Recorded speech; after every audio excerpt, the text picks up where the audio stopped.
What's up everybody on YouTube? AJ Russ back to discuss another video, and today we're going to be recapping the final week of the 2023 NFL season. Wow guys, we're finally here. This season has went by so fast, really rapidly, to be real with you. It's been a great season. A lot of unexpected teams have made the playoffs and clinched, and we're going to be talking about that in a second, most definitely. Really don't want to beat around the bush too much. I'm not going to spend too much time on matchups that didn't matter as much in terms of teams that had no real playoff implications, and also teams that were sitting out a lot of starters. I don't think that we're going to waste time doing that, you know. So this video, we're going to recap the games that really mattered the most. Going to be previewing the wild card round, of course, and then I also have some news on some future NFL videos that will be taking place throughout the playoffs, because of course I'm going to recap every single playoff round. We have to do that for sure, leading up to the Super Bowl, and then after the Super Bowl, recapping that in the season in its totality as well. But with that being said, make sure y'all hit the subscribe button and turn on post notifications, hit the like button. Appreciate you guys always, and let's talk about NFL Week 18, the final week of the regular season. All right guys, so this is a game that I'm talking about. They sat a lot of starters and things of that nature in the Baltimore Ravens and the Steelers game, and the Steelers did win 17-10. They needed this game way more than the Ravens did, as they obviously clinched the #1 seed in week 17, so it really didn't mean a lot for them. They of course sat Lamar Jackson and a plethora of other starters for sure, so really didn't mean much to them,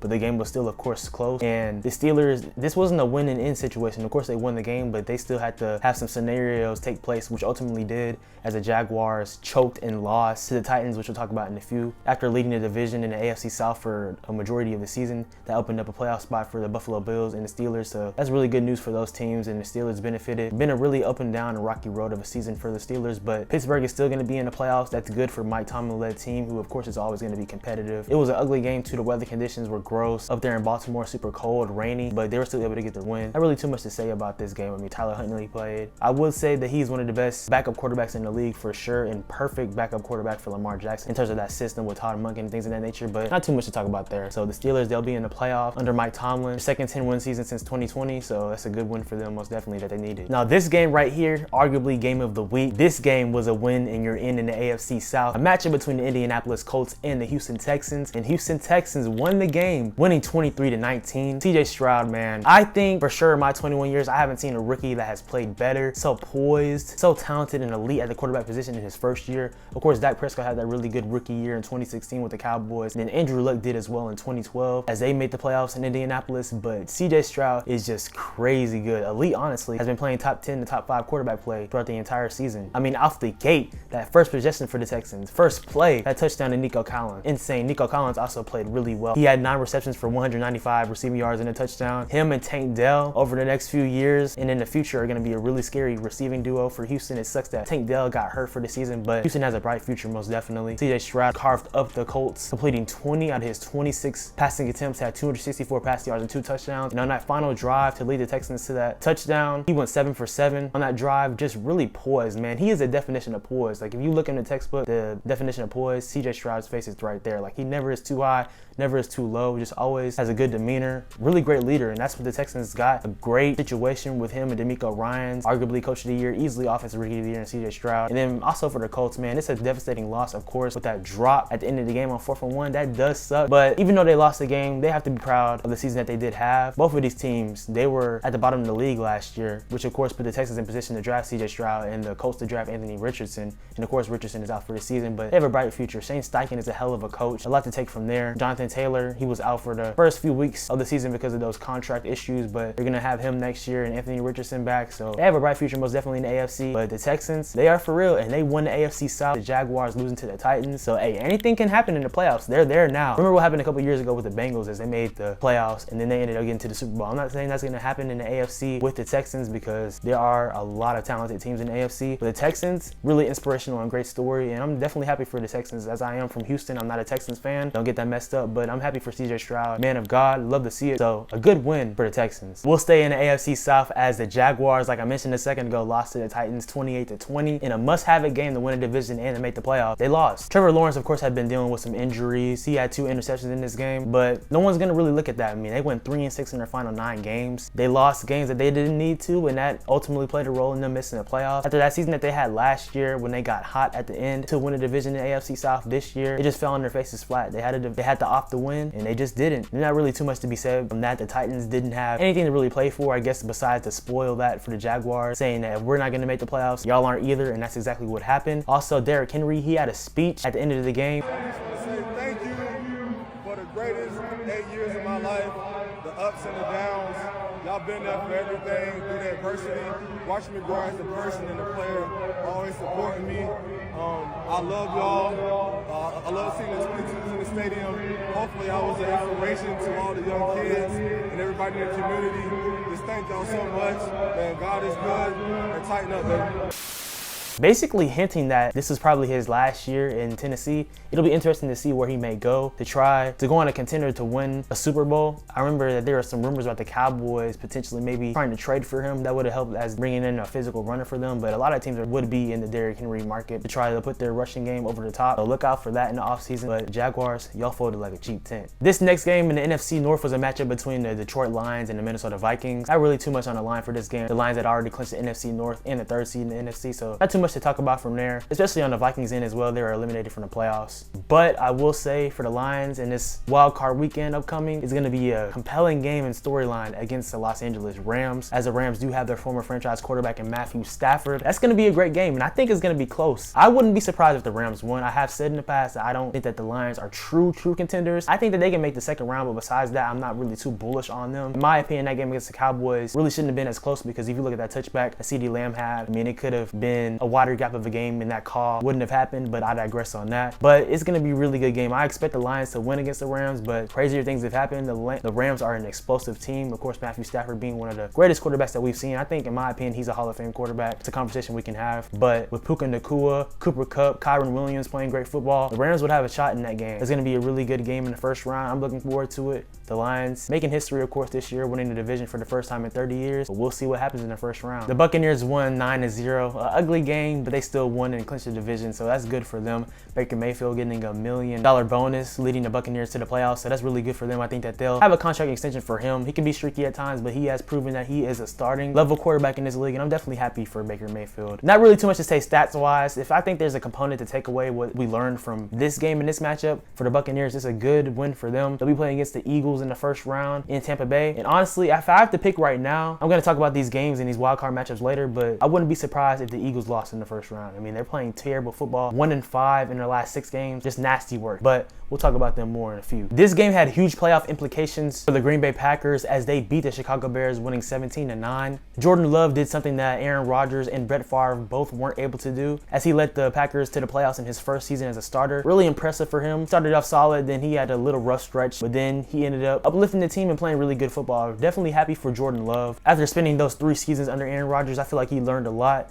And you can just tell how talented of a passer and the talent he is. Like we talked about C.J. Stroud earlier, I think Jordan Love is very poised as well. And he had a really good game. Completed 27 out of his 32 passing attempts. Only had 5 incompletions. That's impressive. Had 316 passing yards and 2 touchdowns. So really shouts out to him and the Packers. They'll be playing against the Dallas Cowboys in Dallas. Definitely a tough game for them, but they're a respectable team, so anything is possible. I know that Cowboys fans are going to be wanting revenge after all those years from the playoffs despair. From the 2014-15 season with the Dez catch. Still controversial to this day. I think it was a catch. That's my opinion. And then, of course, the 2016 playoffs when Dak and Zeke were rookies, as Aaron Rodgers led the Packers to win over them in Dallas. So that'll be an entertaining matchup. Looking forward to watching that. The Packers, you got to be impressed with them. And for Chicago, keep Justin Fields. I know he got hurt in the game. Keep him, bro. Do not draft none of these young quarterbacks. I know it's attractive to reset the contract. Keep Justin Fields. We're not going to spend too much time on this game either, as the Dallas Cowboys torched the Washington Commanders, winning 38-10 in Washington. Game that we expected to happen, but last year in week 18, the Cowboys did lose to the Commanders, so there was a little thoughts about that game, but they ended up winning the game and dominating, which we fully expected. Dak Prescott did have an interception in the game, but he still played really great this season, honestly. MVP level year. I feel like the award is going to go to Lamar Jackson, but Dak played a hell of a year. After leading the league in interceptions in 2022, he really stepped up this year. I believe only had 9 interceptions in the season, and I believe 36 touchdowns. It's really impressive in this game. Nothing short of sensational. Completed 31 out of his 36 passing attempts, had 279 passing yards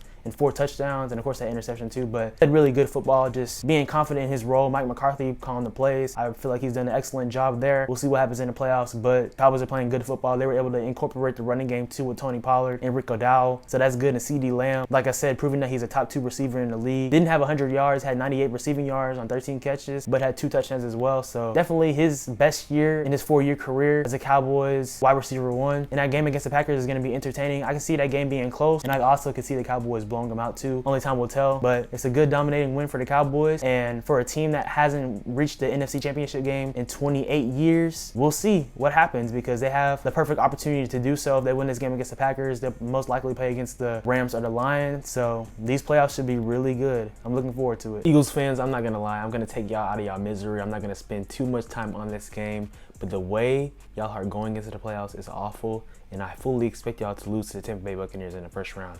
Hate to say it like that, starting the season off 10-1, winning a lot of close games, showing that you can do that is good, but the way that you win matters, and they were not winning in the best ways, and going 1-5 in the final 6 games, that's bad, man, and it's not good. You can tell the locker room is just disconnected right now.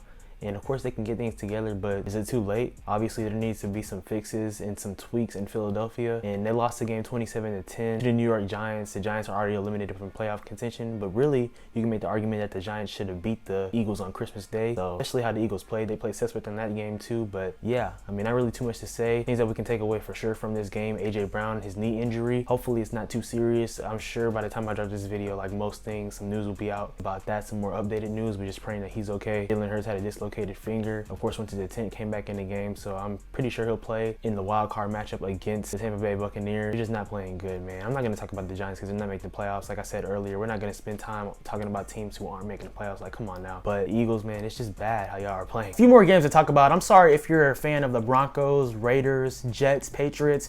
We're not talking about them. They're not making the playoffs, so they aren't really relevant for week 18 and going forward into the playoffs.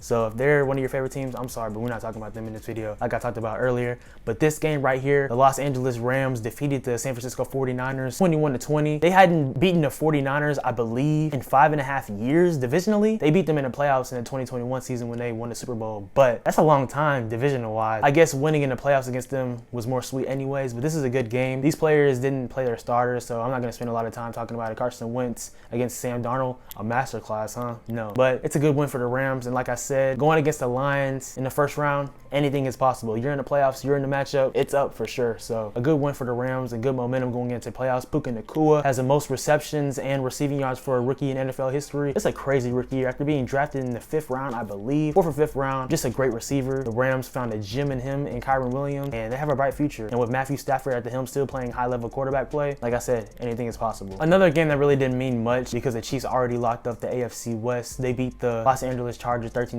The Chargers are going home, looking for a new coach, looking for some continuity after firing Brandon Staley and of course Justin Herbert's injury. But the Chiefs, they won the game. They have an 11-6 record. I still feel like this is the most vulnerable team that they've had, and they did sit Mahomes in this game, so it really didn't matter. It was a Blaine Gabbert and Easton Stick game, so who's really worried about that? But talking about the Chiefs, make no mistake, I would put the Chiefs on upset alert. I mean, I really don't see why you wouldn't. They really haven't been playing great football at all this season, and that's not on Mahomes. You can kind of say that's a little on Andy Reid, but I don't know, because if you don't have the receivers to be able to catch the ball, I mean, what can you really do? So we'll see what happens. I mean, Mahomes, of course, is one of the greatest quarterbacks of all time already, but I don't expect them to really go deep in the playoffs. Things like that have been said before, but the Ravens, I feel like them and the Buffalo Bills should be the top 2 contenders in the AFC, and even the Browns in a sense, because they're scary, and the Texans, they shouldn't be taken lightly either. I mean, these playoffs are going to be so good, and I'm looking forward to them. This game right here between the Dolphins and the Buffalo Bills was for the division, and for a 4th straight year, the Buffalo Bills won the division. They won this game 21-14. I feel like in the game, when that punt return happened for 95 yards, they really changed the tide and the momentum for the Buffalo Bills. Both teams started off the game with opening drives having an interception, so things were really up. The game was close to the entire game, so that was a good thing. But ultimately, the better team won. Like I said, Buffalo, I feel like they're the biggest threat to the Baltimore Ravens, and they showed that.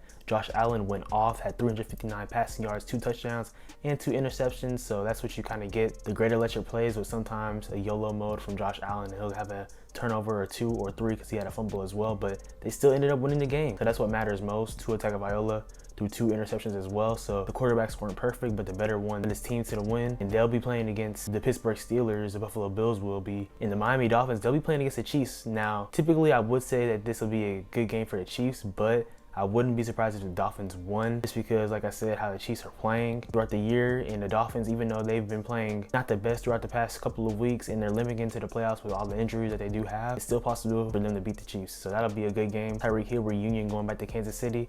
A lot of compelling storylines. Like I said, these playoffs are about to be great. So guys, what we learned is that it's finally here. It's crunch time. It's do or die. I want to talk about the playoff matchups real quick. Not favoring a team, just breaking down the analysis and sharing who I think is best fit to potentially win win, and things of that nature. So starting off in the AFC, just mentioned the Buffalo Bills against the Steelers. The Bills should win that game, but like I said, you can never truly count out a Mike Tomlin-led team. That'll be a good gritty game, so I'm looking forward to that one. Miami Dolphins against the Chiefs, like I just said a second ago. I would not be surprised if the Chiefs lost at the crib in Arrowhead. The Dolphins' offense is dynamic, and this season specifically, I don't think that the Chiefs can score with them just this year because they don't have the receivers to match that. With Tyreek Hill, not sure if Jalen Waddle will play or Mostert, but if they do play, I favor the Dolphins even more, but we'll see about that. And this game right here, the Browns and the Texans, ooh, that's gonna be an interesting one. Of course, the Browns did beat the Texans a couple weeks ago in Houston, but CJ Stroud didn't play. That's the thing. So this game truly can go either way. I expect it to be a close game. Thriller, most definitely. Wouldn't be surprised if Houston won, wouldn't be surprised if Cleveland won, but that's gonna be a really good one to look forward to. And then the Green Bay Packers and the Cowboys, I do expect the Cowboys to win this game by multiple scores, but you can't truly count out the Green Bay Packers. Of course, we've seen them beat the Cowboys in the past at home with Aaron Rodgers. Of course, they have Jordan Love now. I don't know. I think the Cowboys will win, in my humble opinion. It's the best road that they've had to get back to the NFC Championship in 28 years. So that's what I'll pick on next game. And like I said earlier, by this next game, the Rams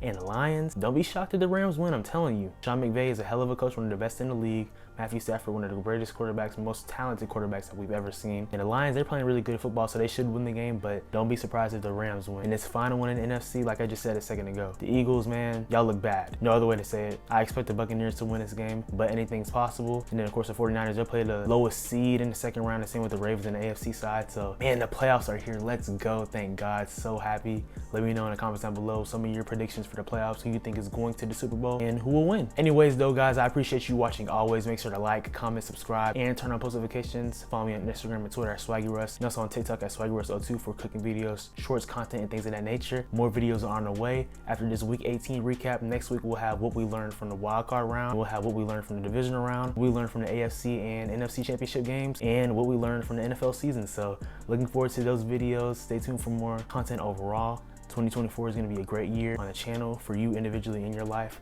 I appreciate your support always. Y'all have a good one. Be blessed.